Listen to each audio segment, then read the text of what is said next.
Relax, the keyboard is off, the press box is closed, and the mic is just getting warmed up as the guardian of the blue painter and writer is about to enlighten us.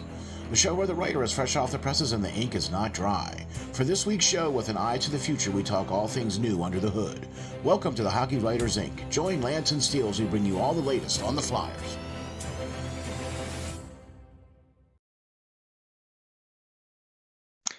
Hi guys, welcome back to another edition of the Hockey Writers Inc. As always, I'm your host, Lance Green. And I'm your co-host, SteelFlyers. And boy, oh boy, I'll tell you what, we got another special show here for you this week, folks. That's right. With an eye to the future, we talk all things new under the hood. And we talk about a great article that our writer extraordinaire has put out on the Flyers Nitty Gritty website. So yeah, man, we got a lot of great things to talk about. Lance, how you been? How you doing? What you been up to? I believe that you were swimming with the fishes. I was. Took a little trip down to Florida and enjoyed myself. It was like 85 degrees. We're riding around in a convertible. Nice. So a good escape from the cold weather up here, for sure. Yeah, got to do some fun stuff. Got to swim with some sharks, free diving, and different stuff like that. So yeah, definitely fun times. Thanks to my wife, it was all a big surprise to me. So awesome sauce, man. That's always great when you get to check one of those things off your bucket list. You know what I mean? For sure. So that's awesome, and super props to the editor-in-chief. She gets the gold medal and the Hockey Writers Inc. salute. definitely. For that big one there, boy. Woo, doggies. All right, cool beans. Yeah, definitely getting away from the cold of what's going up here with the Philadelphia Flyers. How about that? Oof, yeah. Not good as we're filming right now, I don't think either. Nope. So nope. Yeah. When last checked, it was not promising. But then again, we are playing Boston in Boston, and it didn't even matter that Boston played Montreal last night because it's like whatever. So Lance, a great article you put out this last couple of days here on the FlyersNittyGritty.com website. Mucho appreciado to those guys, and all the support from Jamie Bascal and Yarif and all them guys. Really appreciate all the support and allowing us to post the Hockey Writers Inc. Show out on the website. So that gets you the Hockey Writers Inc. salute for that too. Thank you very much for that, guys. Really, really appreciate all your help for that.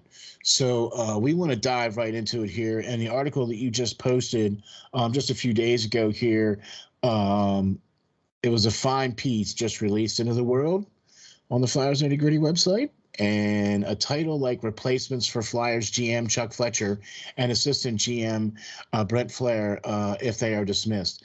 It is clear that the guardian of the blue painter and writer is all about just that, replacements. Yes. Okay. So we have been doing a series the last couple of shows where we've talked about replacing from the ground up.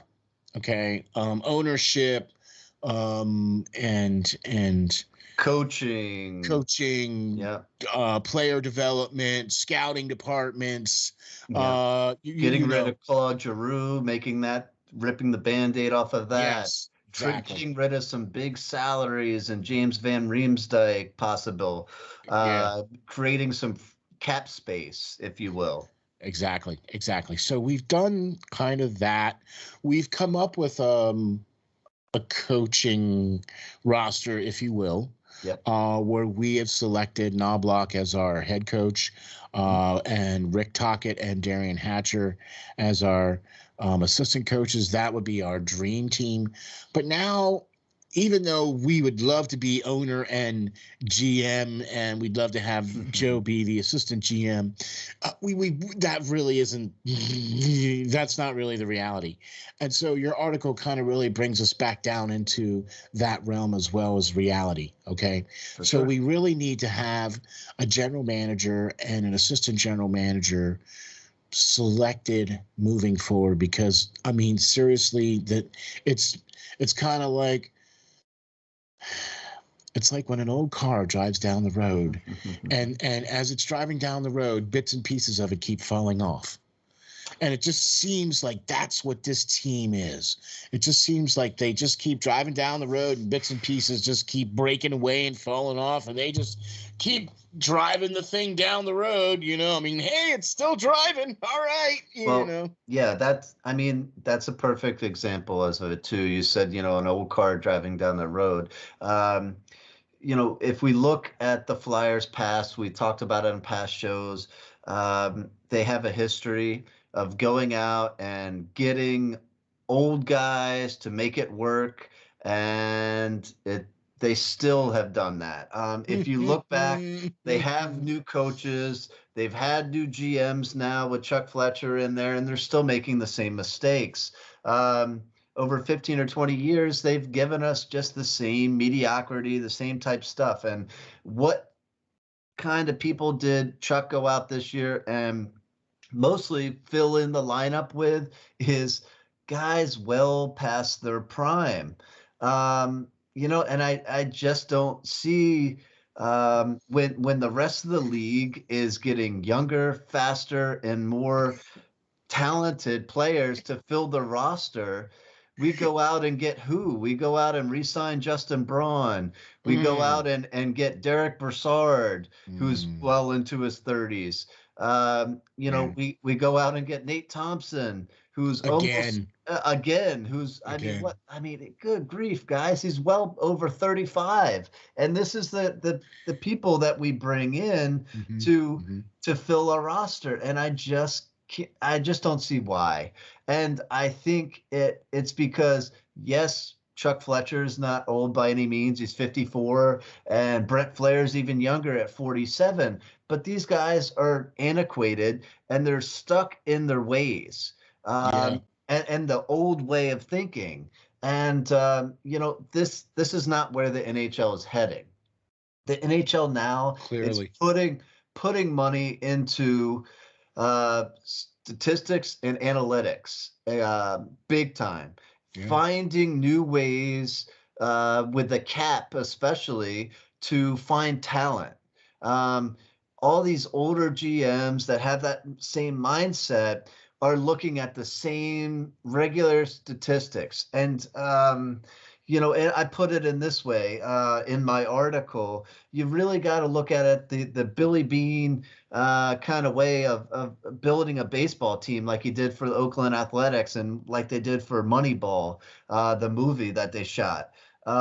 He went out and found a statistical genius and was able to find different stats that nobody else was really looking at in order to find talent that nobody really thought of as real talent, and filled in holes in the lineup using guys that could get on base and all that, with, baseball. Well, yeah. And, there's people out there like my suggestion to replace Chuck Fletcher. And he does the same thing. And his name is Eric Tulsky. And he does it for the Carolina Hurricanes right now. He's their assistant GM. And in that aspect, he started out as not a retired player like most people do once they get off the ice and everything. He's a Harvard graduate. He's a chemist. He's a former chemist. He's a Harvard graduate, and he has a PhD from UC Berkeley. All right, this guy. Yeah, dude, when I looked him up, I was like, "Whoa, wait a minute! So none of this has anything to do with hockey." No, he was bored. He was bored being a involved with nanotechnology. Nanotechnology, yeah. So he took a turn into a love of hockey, and decided to start writing and blogging about this stuff, where he was using this new form of statistics and analytics and recruiting some of his friends to sit there and watch games and record this new statistics that he was coming up with, how to judge players. And that's how he became knowledgeable in this and utilize these new forms of looking at players in new lights and finding out new ways to see them as being useful and beneficial to teams. Exactly. And Carolina liked this so much. Actually, he's from Philadelphia area, and he was doing this for the Flyers, mostly covering the Flyers to start out with. So not only would it be bringing in a new mind with a new way of thinking, it would be bringing some Philadelphia guy back, native guy, yay, hey, back into the fold. Back. Yeah. So in saying that, Eric started out with the Carolina being just that, a statistics guy. And he's worked his way up to the assistant GM because it's working. And clearly it has. Because Carolina does not have a budget as of the bigger clubs. They are not an A1, place where people used to come to sign for free agency. It's not the New York Rangers. It's not Philadelphia. It's not Detroit. It's not Chicago. It's not LA. Not Boston. It's not Vegas. Boston. It's not a big to-do. And somehow over the past 3-4 seasons, they've really put it all together, and they're atop of the Metro Division right now. And what do? They went out and got a guy in Rod Brindamore. They had him in their system already. They had him as a player. They brought him in as a coach and everything at the lower levels, the developmental coaches and all that stuff. And he was an assistant coach, and they promoted him to being a head coach. And now he won a Jack Adams Award. And where he could have went and got $5 million plus on the open market, I think they signed him back for less than $2 million. No, I think he's three. I think he's at 3 million, three and change million a year now.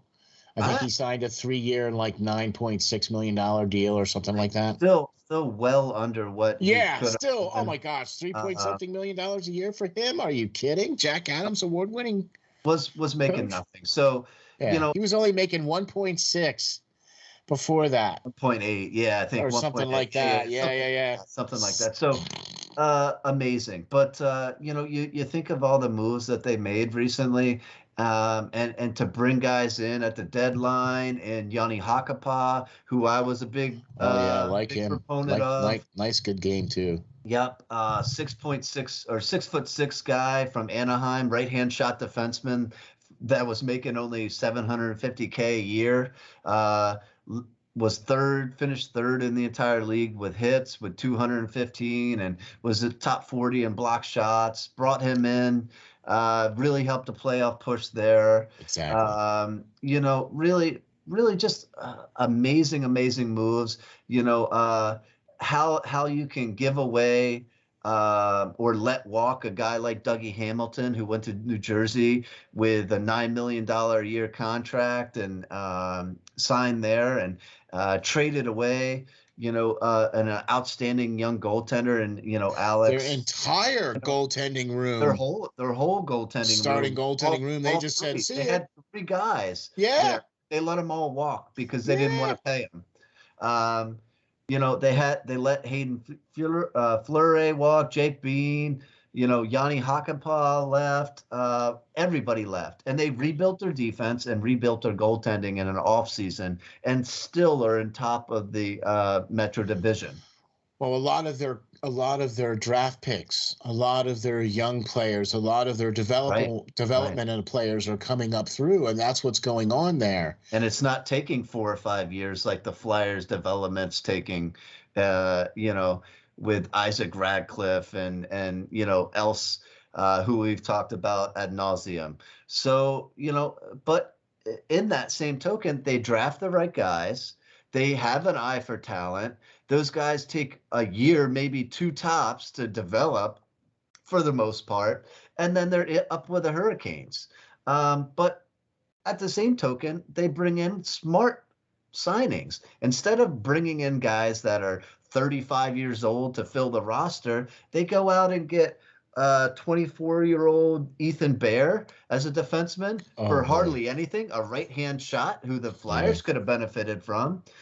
They bring in veteran presence like Ian Cole, who has a career plus 123 average. This is how you build a defense, guys. Guys who are plus players and can come in and teach guys to bring in the same kind of thing. So they lost a big offensive production on the back end in their best defenseman. So they find a guy in Tony DeAngelo who had some rough troubles in New York and was let go from there. But he's come in and is in almost a point per game player on the back end for $1 million.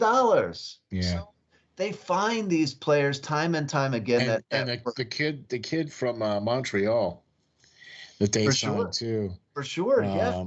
Restricted free agent signing. Nobody can pull this off seemingly, but Carolina did it. They didn't try to offer him $5-6 million a year deal. They signed him for 1 year. He's a 21-year-old player who they managed to get for $6 million or something like that for 1 year. And what happens after this 1 year? They have his rights, and they can then restructure a deal or work up a new deal with him after that. But they now have his rights. They stole him from Carolina.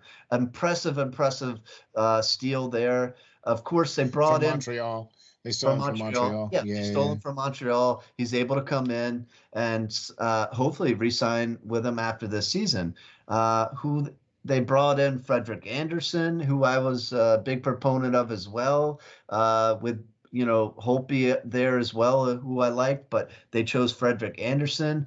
Both, a 32-year-old guy, had some life left on him, was a starter for a long time and successful.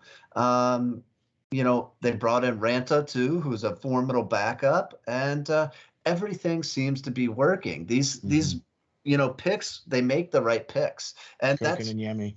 Koken and Yemi was the kid they brought in. Yeah, for sure. $6 million was the 21-year-old Koken and Yemi was the guy they brought in from Montreal, and he's been playing really well for them. You know what I mean? Sure. So this is part of what Eric has been building in Carolina. Yes. Okay, and so quite honestly, you don't even really need to sell me on that because I like it. Yeah, I mean, and you look at the prospects, like we said, Noel Gunler, a sniper who's going to be coming up. Seth Jarvis, great pick there. Already up with the club, already looking good. Just talent. When they're selecting, they pick the right people. Exactly. So and it works. So he's an assistant GM now. He would, I think, be a great GM. All right. I like that. I like that approach in your article because he's a guy who's a Philadelphia guy who will think outside the box, but has already written and already knows Philadelphia for the most part. I mean, he started off writing for them and doing it for the Flyers. Mm-hmm. So I mean, he kind of already has a bit of a history there too. So I'm with you on that, and it's not an old guard, retooled, refurbished, ex-player, ex-something or other that's the GM again or whatever. It's a new way of thinking. Yes. Not the bringing in the same old mindset of the old bringing in the same old dinosaurs that don't work. And you're not going to outsmart this guy. He is thinking 10 steps ahead of you while you're apparently if he's Harvard educated, yeah. Yeah, and UC Berkeley at that. Yeah. With a PhD, I mean, geez. Now, here's the other thing, too, that kind of really struck me when I read this. Was like, wow. Because Hextall tried to do the whole analytics. And apparently, he either was reading the chart flipped or something. I mean, when you look back and go, wow, man, yeah, look at what Hextall did. He really restocked the shelves for the Flyers, and oh, he didn't really have a lot to work with, and blah blah blah.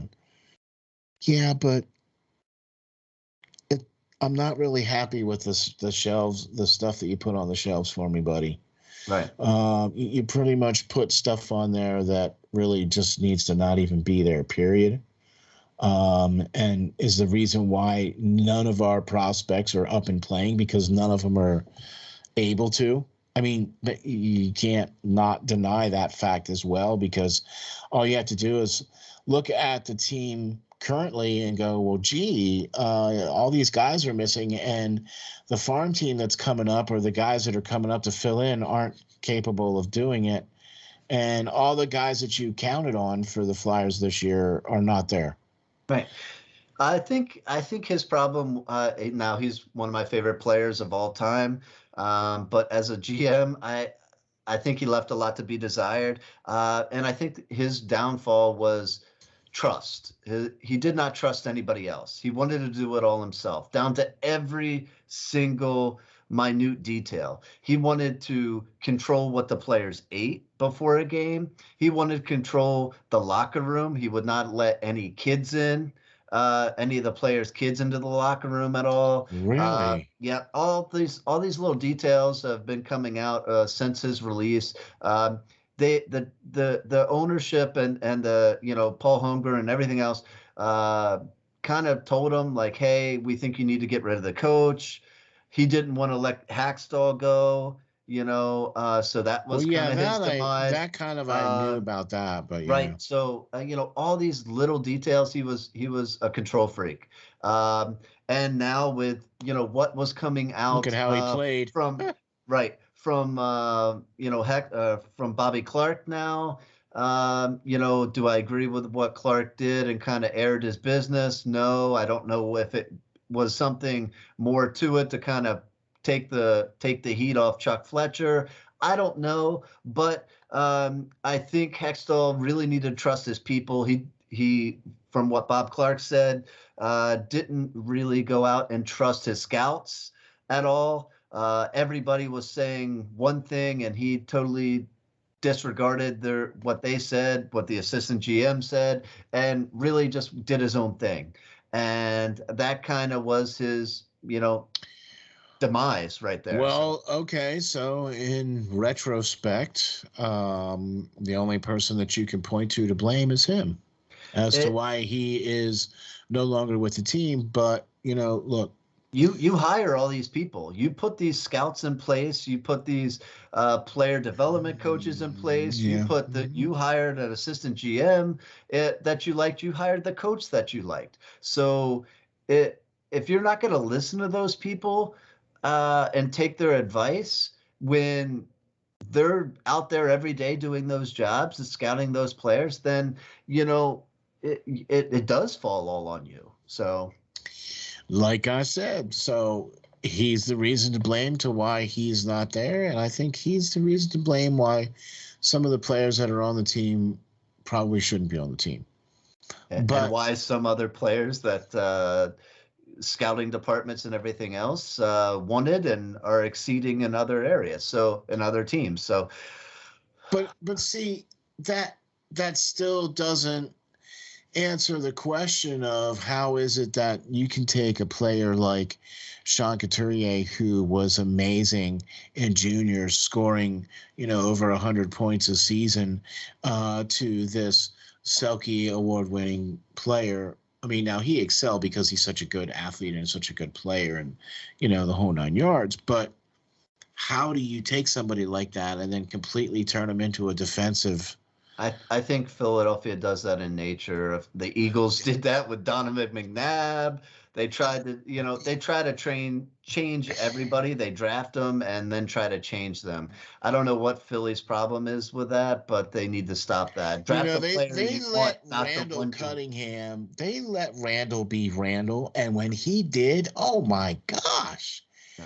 I mean, look at what that man was capable of doing. Oh, I mean, All right. Very underrated quarterback. That's what I mean. You know what I mean? So when they let him be Randall, right? Everything was cool. When they tried to, make him be something that he wasn't, see that he can't make stuff that people. That's why I am not a huge proponent of picking the quote unquote best athlete available in the draft. No, Smack. You pick the guy that you need for the position that you need. Boom. What? I don't get that. Other teams do that. They draft specific players for specific positions, and guess what? They play them in those positions. Right. I just am finding it very difficult to believe that a team as vaunted as the Philadelphia Flyers are putting out a team that is just like this. I mean, I think it's it's hiring the same type person like Chuck Fletcher and Brent Flair. So with a new mindset, with Eric coming in as a GM, he's going to need help as well. And that assistant GM that he was before, he's going to need somebody that he trusts. Now, obviously, he might pick somebody that if they allow him to, somebody that he would work well with, but who I think he would work well with and would play well with him and the same mindset would be Ryan Hardy. Now, Ryan Hardy was the GM of the Chicago Steel of the USHL, and he built that franchise from mediocre to Chicago Steel is one of the best. Yeah. They produce over the past few seasons while he was their GM, they have went 116, 39, and 8. Man, okay. All right. Amazing, build there. They won a league championship. They had 2 Eastern Conference titles and two Anderson Cups there. Boy. So regular season champs all the time with that record. Who would think? He won 2 Manager of the Years while he was there. 2 out of the 3 years for the league. He's only 35 years old, so he's a younger guy. He's got a different way of thinking as well, and he's got an amazing eye for talent. Now, if you look at some of the players that he brought in and who are highlighted now, you never saw guys get drafted from the USHL before. That much. But now you look at Owen Power, who was drafted number 1 overall, was a Chicago Steel. Matthew Coronado, who I was very big on and wanted the Flyers to take, he drafted him. Josh Doan, who I liked as well from them, son of Shane Doan, was there, drafted by them.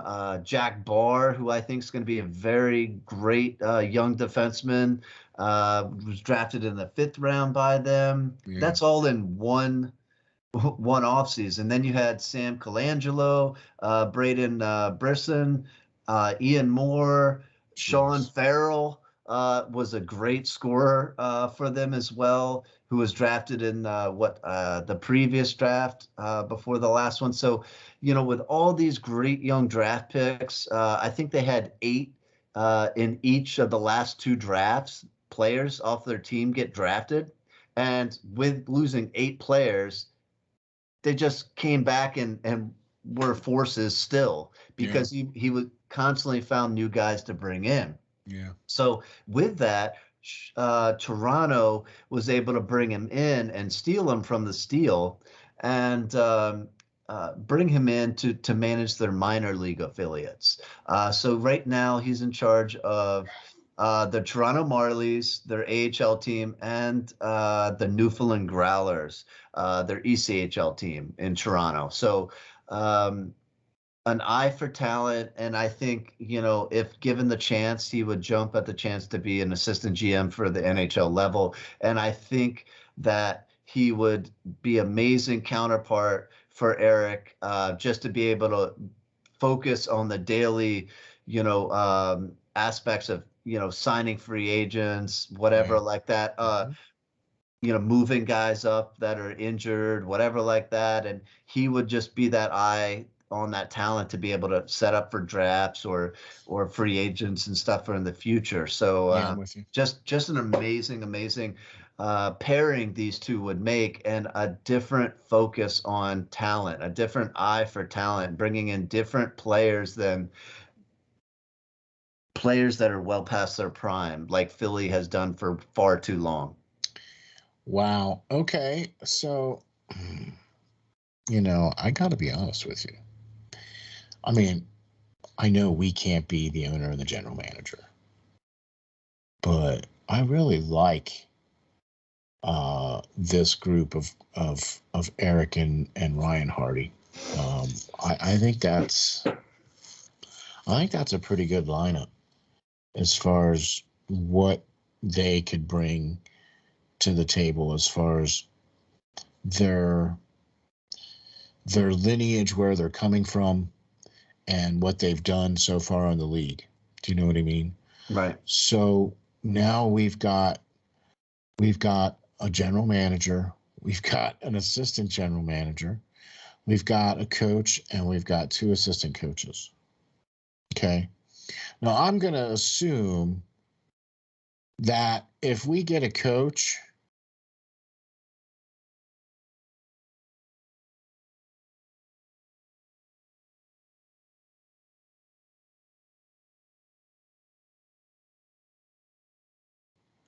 they're going to probably want to at least have a couple of their people come in, yeah.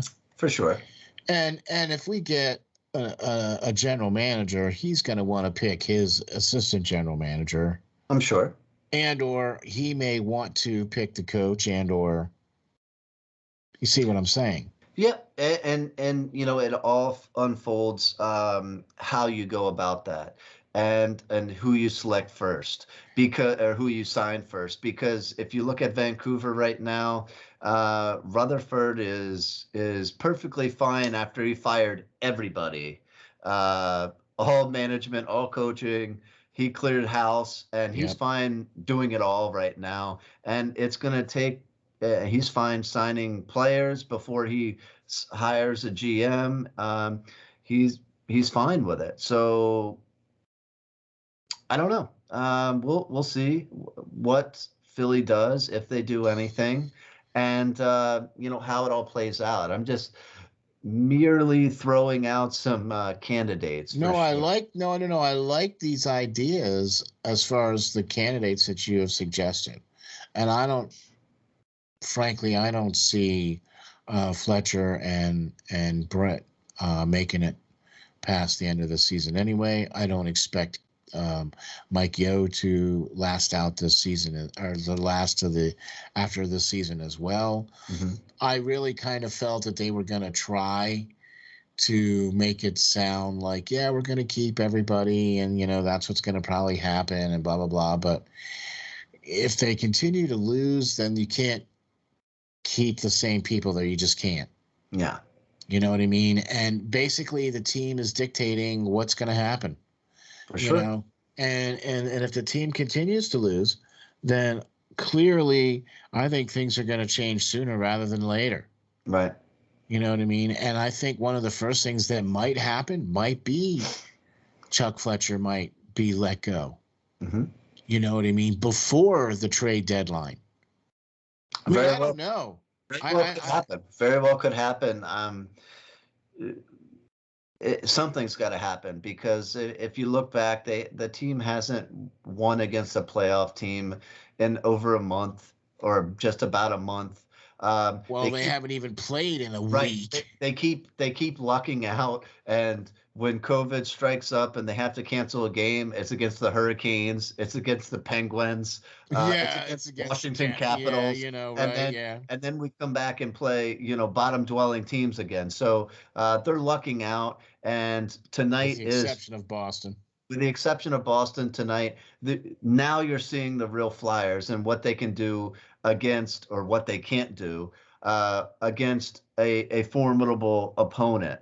They're not playing the Montreal Canadiens. They're not playing the Ottawa Senators anymore. They're playing a team that matters and is showing them just who they really are. Exactly. And this is, like you said, Mike Yo's probably test. And if he can't do it, he's going to need to find a new job. And such as Chuck Fletcher and Brent Flair probably. So I don't have a problem with that as well. We pretty much have discussed that throughout our series of the last couple of shows that we've put together, where we've been like the de facto owner and then the de facto general manager. So now I guess basically we've moved into being the de facto owners, and we've hired Eric Tulsky as the general manager, and then we've suggested that he hire Ryan Hardy, right? And we suggested he hire Knobloch, Tocchet, and Darian Hatcher, as the coaching and the rest of the staff. I would be very interested to see the kind of people that he would select. If you just hired Eric first, and then just said, all right, so we need an assistant general manager, we need a coach, we need an assistant coach, we need a coach for the AHL team, and we need assistant coaches for them. We need goalie coaches, we need player development coaches, and we also need what's the other one? I don't know. Everything. New ushers. Scouting. Everything. Scouting. Yeah, new ushers. Yeah. Scouting, player development. More frequent beer guys, because the guy that shoots the freaking t-shirt gun. Yeah. Can we get a new guy in there for Gritty? No, don't do that. No, he's got cut. No, I have a theory on that, by the way, of Gritty. Right? I think it's like 3 people. I think it's 1. I've seen him before, yeah. Oh, okay. All right. Well, I thought that at one point it was 3 people that were of the same type of ilk, and but it's definitely I like whoever it is. That's for sure. Yeah. Yeah. He's pretty nice guy. Yeah. Okay. So let's talk some free agents. We haven't had free agents, right? Why don't we talk about what kind of players we could potentially put on this team instead of the guys that are currently on the team. Now, we've already got our management, we've already got our coaching staff, and now we have some players because we've moved some players. We have Phil Kessel, who look, this is all just a McWorld here kind of thing. We're all dreaming. We're moving the pieces around, but we're acting like this is for real. Okay, like this is what a rebuild would be like for the Philadelphia Flyers. And so some of the players that we're going to talk about are some of the players that we feel could help this team and be a good part of this team and be somebody that could help this team moving forward, no matter who the coach was or based off the coaching staff that we put in place. Right. Okay. So, and we've already gotten rid of Giroux. That Band-Aid's already been ripped off, and we've already picked a scab on that already. And we've already traded JVR to Arizona for Phil Kessel, and then Phil Kessel's money goes away. So now Giroux's money goes away. Phil Kessel's money goes away, which is another $7.5 million. You get rid of a couple other people down the way. 6.8. Yeah, 6.8. Whatever. Yeah. You get rid of a couple of the other players that need to go away, that need to go off the books. You know, the Justin Brauns, the Brassards, the Yandles, the Thompsons. You know, all those old guys and all that other stuff. They all go away. So all that. I mean, it's not a lot of money, but it's still some money. But you need to fill those spots back in. So it really depends on if they can move somebody like JVR. They need to. Giroux, if they move on from Giroux, that money is already spent. Like I've said before and pointed out before, they've already paid Couturier a huge raise. They've already paid Joel Farabee a huge raise. Yeah. So that money is essentially gone already from what Giroux made this season.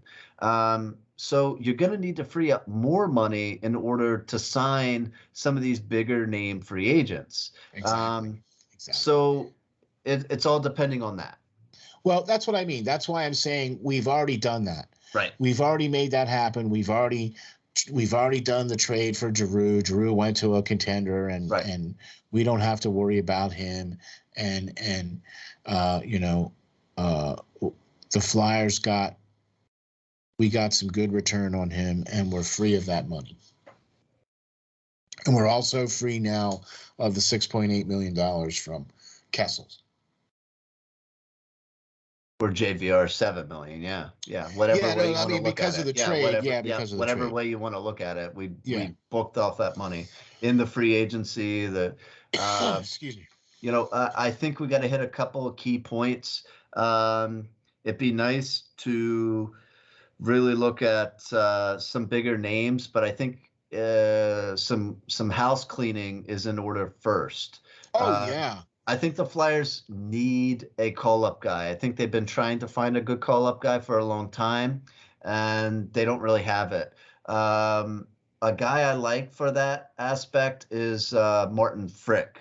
Martin Frick is and has played some NHL before.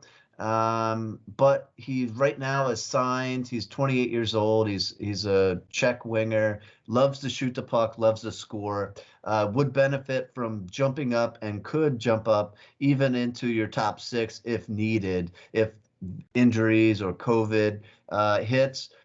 Obviously, you need more than just the regular people nowadays. So right now he's signed for $725K.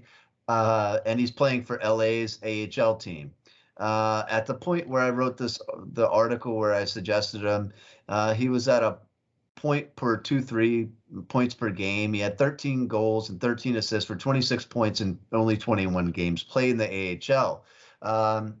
His knock on him before was his defense, but right now he was a plus 12 in the AHL when I wrote it, so he's getting better. He loves to shoot the puck. He's speedy. And a fun fact about him is he's got the hardest shot ever recorded in history. Shea Weber doesn't have anything on him. He has 109.2. Yeah, buddy. That's even better than Chara. Yes, even better than Chara. Was like 105 or 106, I think Chara was. Right. So he would be next to nothing. He could be a guy to help the young AHLers. And he could be a formidable call-up guy with COVID still hanging around and all that. Yeah. So, and you could sign him for less than $1 million, $900,000, and keep him at that two-way contract. So that's that. With guys like Yandle and Braun moving on, I think you do need still a veteran. But I like Ian Cole. Like I said before, it would be a nice guy to come in for Eric to bring into the Flyers since he already brought him to Carolina. Yeah. And he's 32 years old. No arguments there. He's a solid player. Yeah. He's got a couple of Stanley Cups with Pittsburgh in his day. He does play the left side, so he would be essentially Keith Yandle's replacement. Okay. He's a defenseman. All right, never mind. He's a defenseman. And he's a shutdown defender who lays big open ice hits. He's a career plus 122, 123 in his career. And he would be bronze money essentially. And with Igor Zumla coming up and Cam York, he would be that guy to help them. I could go without, or I could trade Sanheim as well. At this point, I'd rather see Cam York there, and keep Ivan Provorov on the left side. Who else would you keep? On the defense, I like Risto. I think you got to keep. You're stuck with essentially the guy we brought in on the right side who hasn't played but 5 games. So we're stuck with him. We got Risto, and I would like to see Matt Benning come in as a free agent. He's a defensive. No. I'm talking about keeping guys who are already on the team. I think we went over that last show. Yeah. Okay. All right. As I far wanted as to make sure. Yeah, I just wanted to make sure. Okay. I think I would keep Bristow, re-sign him. Yeah. Okay. I do remember that. You keep Provy, and the rest is open. Yeah, right. And Ellis, we're like I said, we're stuck with Ellis. Because and hopefully he comes back healthy at some point. I think you should shut him down for the season at this point and just let him get healthy if he can. Or do whatever surgery needs done or whatever. Right, whatever. So you want to bring in Benning? I like Matt Benning as a right-hand shot defenseman. He's 27 years old, and Ian Cole next season, and it put short term. You let Cam York win a spot out of camp, and Matt Benning is that Ethan Bear type player that Eric brought into Carolina. He's a guy that's underrated. He played really well in Edmonton, and he signed for just $1 million right now for Nashville, and he's playing pretty well for them on a horrible Nashville Predators team. So he would shore up the right side and take Braun's spot for less money. And then I think you got to look at goaltending. So backup goaltender has always been a problem. Am I happy with Martin Jones? I think he started out well this season, but like the team, he's kind of fell off a little bit. And I don't know if I would bring him back. I don't know if I would bring him back at $2 million. Like we said before, I think you try to bring in and buy out Ivan Fedotov, your prospect, who's been excellent, lights out guy, 25 years old, Russian. But if you can't bring him over, I think you look at Jonas Korpisalo, and I think he would be a good backup. I know you like Jack Campbell. Yeah. And he's a great young goaltender as well, who's just coming into his prime. Yeah, I also believe too that I think I saw Darcy Kemper. Yeah, I did. Kemper's there. He's had some injuries over the time, and he is 32. And he's 32. But still, I like Campbell too. But I think with the season he's having, he's not going to be a 1B type guy or 1A type guy. I think he's going to solidify a starting position somewhere. And he's going to sign for significantly more than he's making this year. I understand that, but like I said, I can dream. Yeah. This is what the past few shows have been about, dreaming. Big whole dream, this whole thing. I mean, look, I like some of the guys that you've mentioned, because see, you have a philosophy of bringing in guys that are plus players. You have a philosophy of bringing in guys that are, that count in those areas. Do you know what I'm saying? Realistic too. Anybody can say you want to go out there and sign this free agent and bring in Johnny Gaudreau, but he's potentially supposed to make $9 million a season in the open market if he doesn't get signed by that's not happening. If he doesn't get signed by Calgary. So I think that's a pipe dream. at this point. That's even more of a pipe dream than what we're doing.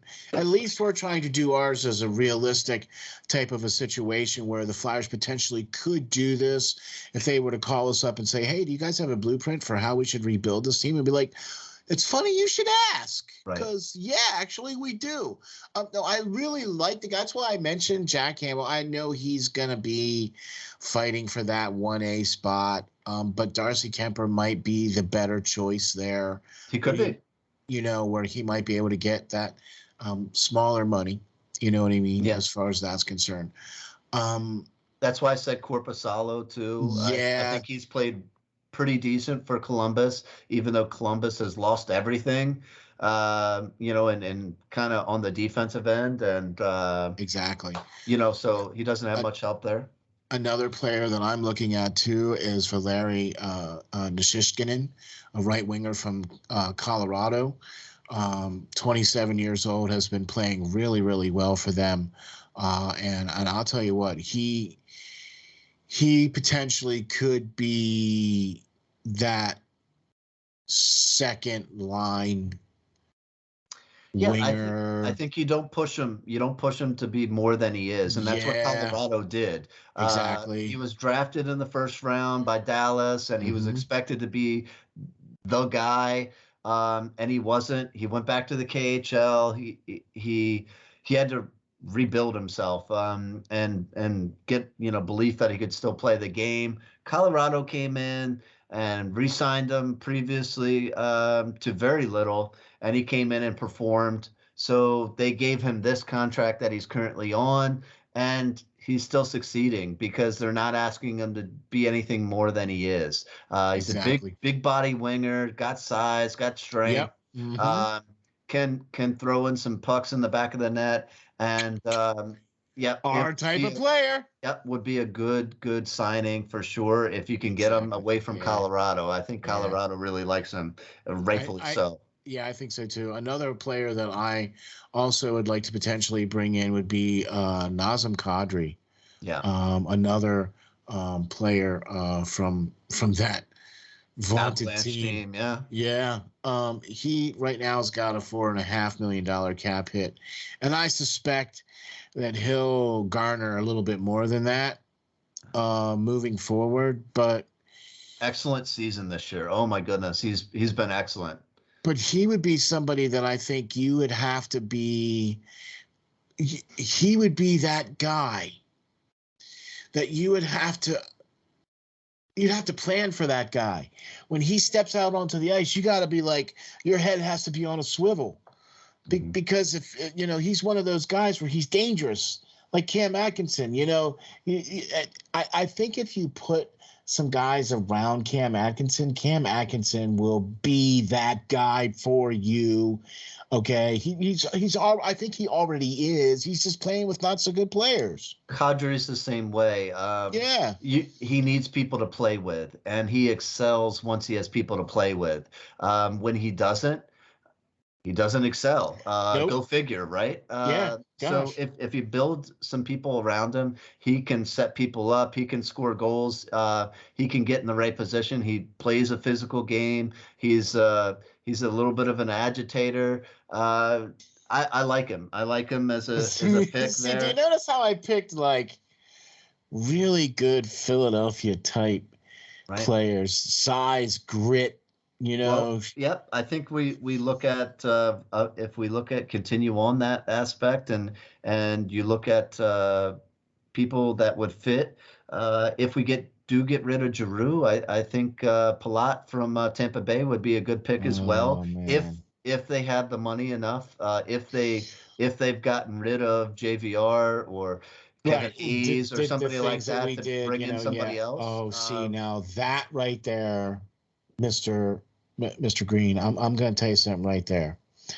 If the new general manager could come in and either kick Hayes to the curb or trade him or just outright release him or whatever you got to do. Buy him out, whatever, yeah. Or buy him out, gosh, I mean, we're paying Ilya Brizgalov for the next 5 or 6 years. So.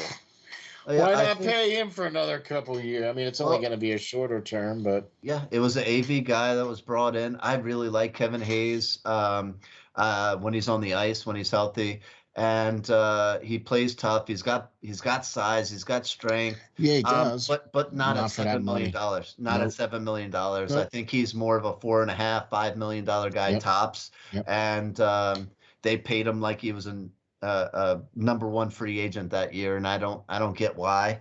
But like I said, Palat would be a good guy to bring in, another plus player, and productive, underrated guy Oh in yeah. Tampa Bay for Oh sure. yeah. With Do you with the think? Hey, amount you of know what? names I'm there. wondering if Tampa Bay might even accept like. I wonder if we could do that like mid-season this year. If we could trade They're Pilato. Hey, they're well, they're they're fighting for another playoff push, and they don't want to get rid of anybody right now. That would be a pipe well, dream, you I know. would think, unless you give them absolutely everything under the sun for them. Yeah, I can't do But that. I Okay. think the last thing we got to really look at is potentially a AHL goaltender or a future backup here as well.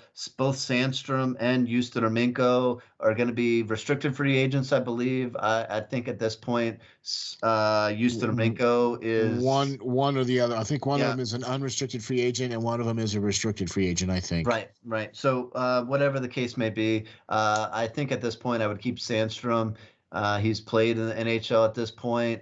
But guys I'd be looking at replacing. I don't see anybody in the draft goaltending wise that I like in the later rounds. I know they just drafted a guy last year, but I'm not overly sold on him as Yeah, well. but I would be looking at a guy that is a little bit older, like Ivan, to come in. But if we look free agent wise, guys who are out there are Dryden Mckay yeah, we talked about him before. from the collegiate ranks, Yeah, or yeah. Timur Bilowov out of the KHL. Free agent that was going to come over this year, but with COVID lingering again, and the KHL starting up on time, he's signed back there. So he's available too after this season, and I think that would just be a solid backup plan Man. for the AHL and potentially for a That be yeah, I call-up like guy. yeah, I was just gonna say I like that as a call-up guy. I like him as the starter for the AHL. I really like I really think the answer to Philadelphia's goaltending problem is in-house. I think they have the guy already in their system. I think they need to bring Ivan in and pay him some money and keep him here in Philadelphia, or bring him into Philadelphia, or whatever they have to do to bring that freaking guy into Philadelphia. I Yep. don't understand why they aren't. I don't understand why they continually look at these other goaltenders that a la Sandstrom, a la Ustimenko, that are just that they're not even really. I mean, they can barely play for the AHL team. I mean, I'm not trying to knock these guys. I'm really not. Okay, I'm just looking at the reality of it. You know what I'm saying? And the reality of it is that if you can't stop the puck, then you're not helping me. Yep. And so I need to bring somebody in here who can stop the freaking puck. Okay. And so they have somebody on the team already or in the system, and they utterly refuse to bring him in and allow him to sign back with the KHL game. I mean, I just feel like it's like I'm not trying to compare Ivan Fedotov to Wayne Gretzky by any stretch of the word, or Patrick Waugh, or whoever you want to call it. But it's like you've got this perfectly beautiful piece of fruit sitting there on the vine, and all you have to do is pick it. I think And at this for point, whatever reason, Philadelphia is like, every time they go to pick it, somebody's like, no, knocks their hand away. Like, don't you dare touch that. yeah, I think at this point he's comfortable in the KHL. He's had Yeah, a apparently. starting role. Apparently. He's one of the top guys year in and year out now. Yeah, And the buddy. only way he's going to come over is to be a backup at this point at the NHL level. He's not going to play in the AHL. He's not going to do it. Exactly. He's already proven himself in the second best league in the world. Exactly. The AHL isn't that, and he's going to have to come over as a backup for Hart if he does. And that's just that. So what but else? I don't have a problem with that. No, I don't either. I mean, and quite honestly, I don't think he would either, because frankly, as a coach, you would see that these two goaltenders are frankly one and one A and one B. So you would pretty much have one goaltender play 42 games, the other goaltender play 42 games. Right. Well, I think you got to look at the New York Rangers right now. They have two pretty darn good goaltenders, and both coming over, I believe from Russia, and they're competing against each other, and that's what they did. They were excellent in their own right in the KHL, and made a nice, easy transition on their way over here. So that's true. And they're going to have to do the same for Ivan. But, where else do we have holes in this? We're trying to wrap this up. Got a lot of holes. We got a lot of holes still. We've thrown out some major suggestions and all that, but I think they shouldn't be done. Just the Flyers shouldn't be done or happy with your restricted free agents at this point. Agreed. I think there's one move that Eric could pull off if he came in, Tolsky from, the guy we mentioned for GM. And I think that would be signing a restricted free agent. And you got somebody in mind? I do have somebody in mind, as always. It's a very rare that teams are able to do this. But I think in the past, teams have been looking at the wrong guys. Obviously, the biggest name in remembrance that the Flyers tried to pick up was Shea Weber when they signed an absolute heard-of deal with him for $110 million. $110 million, yeah. And we all thought, hey, we're going to get Shea Weber from the Predators. But the Predators would have to absolutely be out of their mind to let him, their best defenseman, NHL All-Star, perennial All-Star player, leave. So they re-signed him, and we struck out. To a bigger contract. Right. So, well, they matched it. Yeah, they matched it. So, yeah, obviously.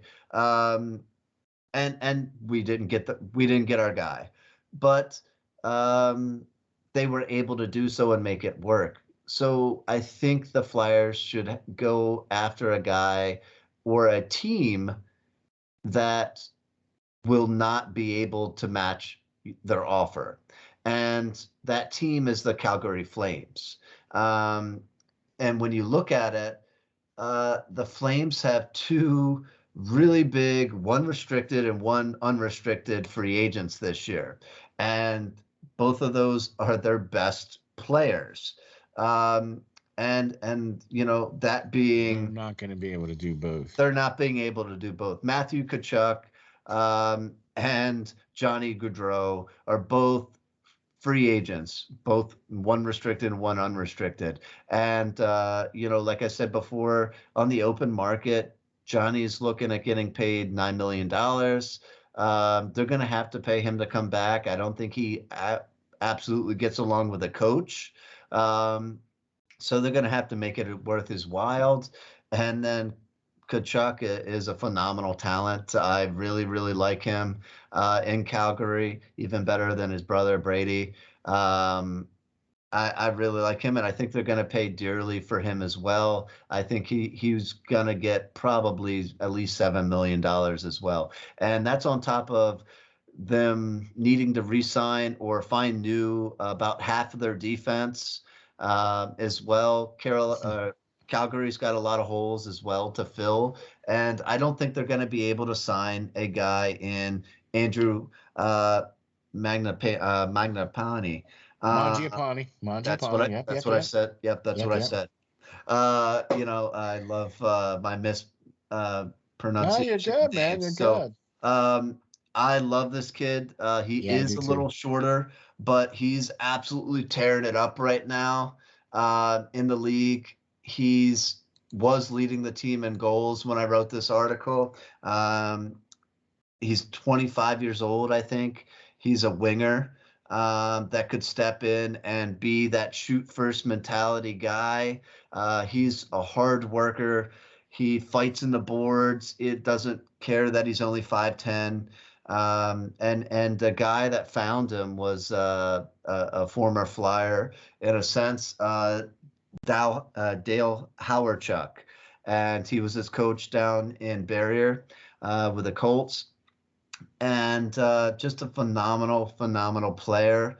The kid is a phenomenal talent, and I think he's, in my mind, Johnny Hockey 2.0. He's your poor man's Johnny Hockey, and like we said before, the Flyers don't have the cap space to go out and get a guy like Johnny Hockey this offseason.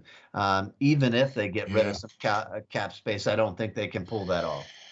I And this think, guy is much younger. yeah, He's much younger than Johnny. yeah. Or any other, free agent out there that's at least 27, 28, 29 years old, they're going to get this kid at 25. And I think they do something like Carolina did, where they pay him maybe a lot for this year, so that he can't, the Calgary can't match it. And then they offer him maybe a little less salary after this next season, and to a longer term. And I think they talked to him ahead of time about that. But that's how I think you would be able to actually pull off a steal, in the same token as Carolina did with Montreal's, young player, up and coming player. So I like some of those ideas. I really think that that would be a really great way to build this team. There's some other guys too that I would like to just some other names I would like to throw out there.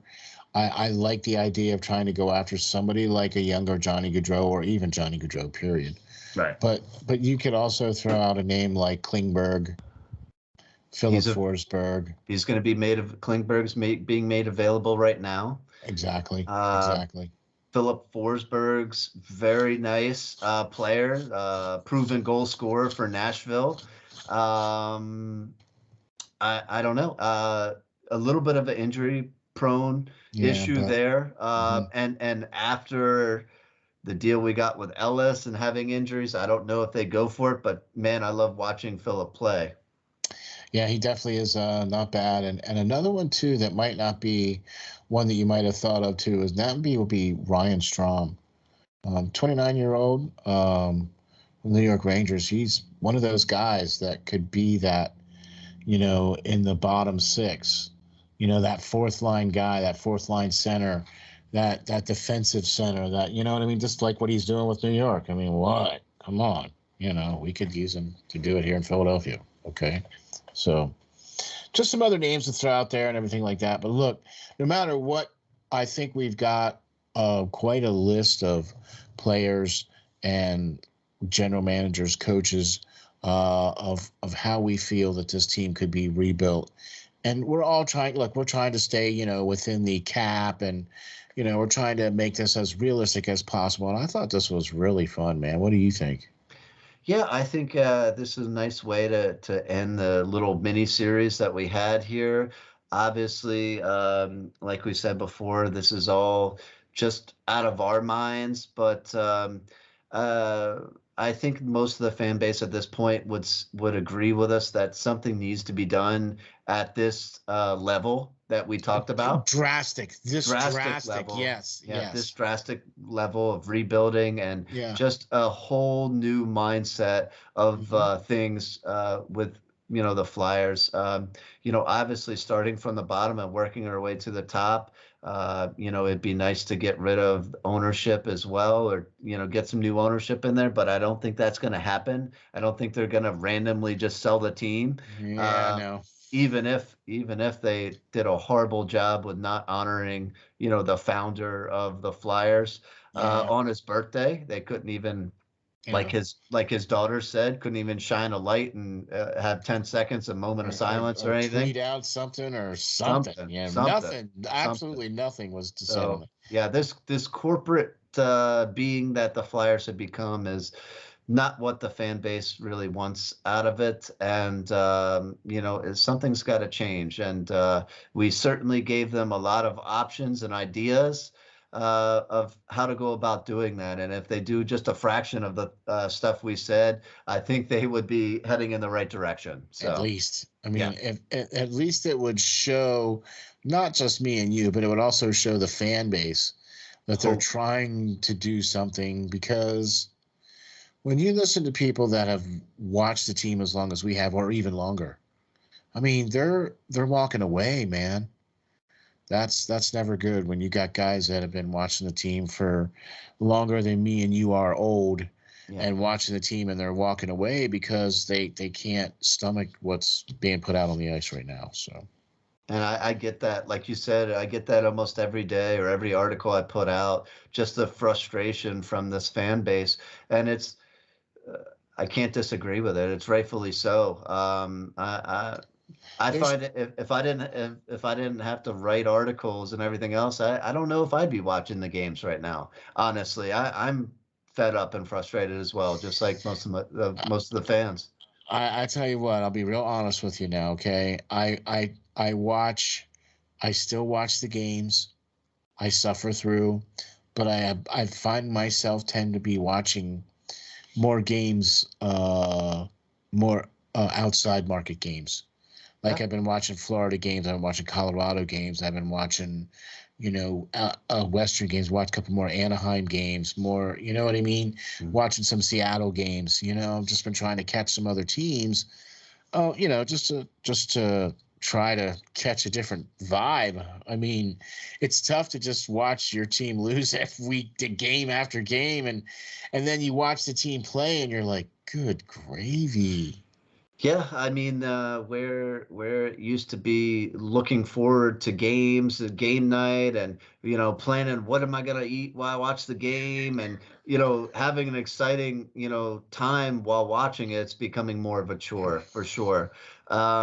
And I find myself too watching more and more other teams. And Exactly. like you said, I like Florida. I like their youth. I like Colorado, Oh yeah. and what they're building. I like Edmonton, even though they need some different stuff. I like the pieces that they have, the building blocks that they have. Yeah.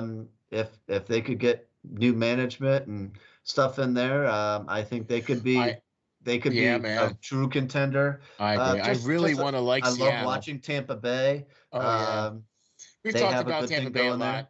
We've talked about Yep, Tampa Bay a lot. yep. So. Carolina, I love watching. Oh So yeah. Yeah. I mean, it's one teams of that are those doing things. the things that we've talked about, Or making the right choices and building around youth, speed, and everything the Flyers aren't. So go figure.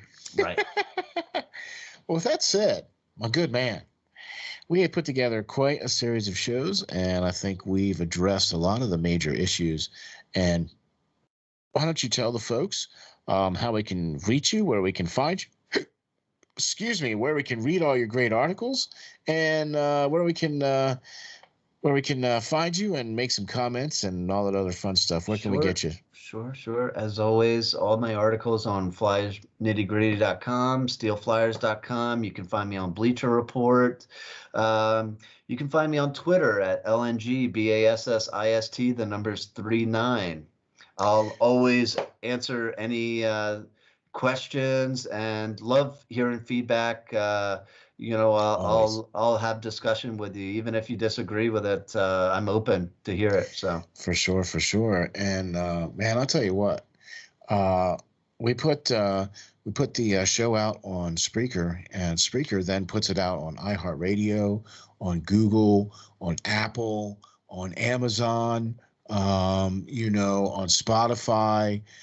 So you name it, we're on every platform out there. So please check us out. Please hit the like and subscribe. wherever you are, wherever you reach us, wherever you find us. That helps us out tremendously. Tell a friend. Yeah. Tell a friend. You know, we really appreciate that. Please make a comment. You know, we answer all comments because we want to know what you guys think. We want to know, we want to hear what you guys think about what we're talking about, you know, because that drives our show. You guys are the ones that, you know, we talk about a lot of things that you guys want to hear about. You know what I mean? So you can find me at SteelFlyers.com, or you can find me on Twitter at SteelFlyers52. Just remember to check us out on the web at SteelFlyers.com/link/Hockey Writers Inc. You can check us out on YouTube, or like I said, all the other platforms, iHeartRadio, Google, Apple, Amazon, Spotify, Anchor, you name it, we're out there. We're on all the platforms. So check us out. Hit the like and subscribe, and thank you all very much for watching. We'll see you all next time.